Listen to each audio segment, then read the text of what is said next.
the dock, the comfrey, the knotweed, the dandelion. They're usually what you call dynamic accumulators, where they can go deeper and bring up minerals and nutrients and produce massive amounts of biomass that then decay and start forming rich soil. So you find in permaculture the adage that the solution is usually, the problem is usually the solution. And you learn to work with that.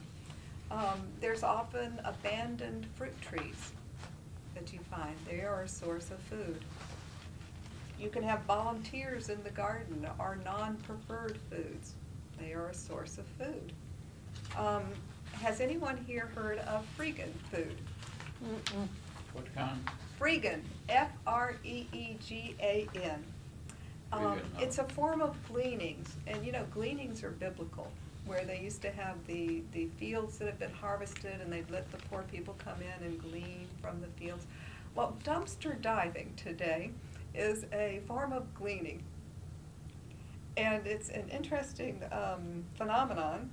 I do want to mention how bad the problem is first. According to a new policy brief issued by the UN Food and Agriculture Organization, FAO, the Stockholm International Water Institute and the International Water Management Institute, huge amounts of food. Over half of all the food that is produced is wasted. Over half of all the food that is produced globally is wasted. And some grocery stores, most of them I think, can throw out 1,000 loaves of bread a day simply because it's past the expiration date. They can throw out tons of fresh vegetables even just because they have a little blemish. And that just gets thrown in the dumpster.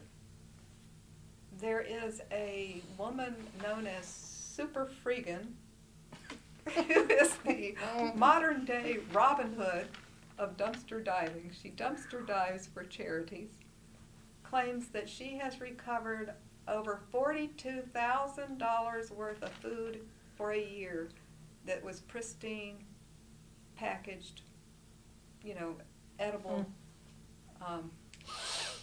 Do you know about laws that, like, I mean, not laws exactly, but like do grocery stores, would they allow you to go through there? Or do you have to do it stealthily? Some do and some don't. And there's even laws that are trying to help supermarkets overcome any liability issues, to say that if you donate these foods to charities or people directly, they cannot sue you if they do eat a food that has passed its edibility stage. But still, supermarkets are reluctant to take any chances.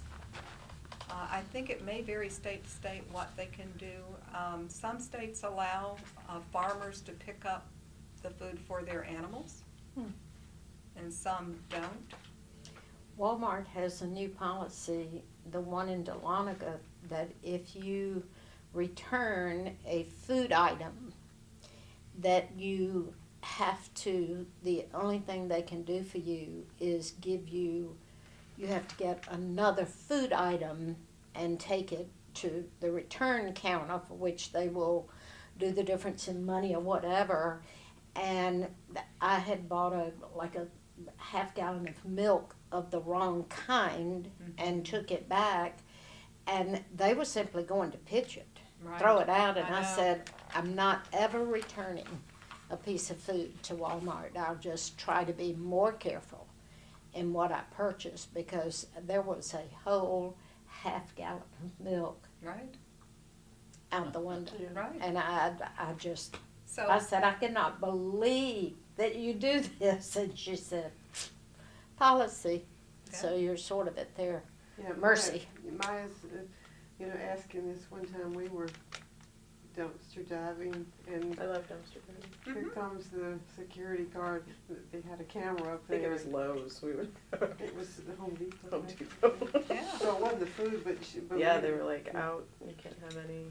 Yeah, food it or is non-food. the whole infrastructure is based on an unsustainable assumption that there is such a thing as waste, there is such a thing as a way. So like Julia Butterfly Hill says on the symposium, when you say you're going to throw something away, where is away? There is no such thing. So we've created this huge persistent problem of all of this useful materials being thrown away and leading to huge landfills, polluting natural environments and people environments elsewhere. So it'd be great if grocers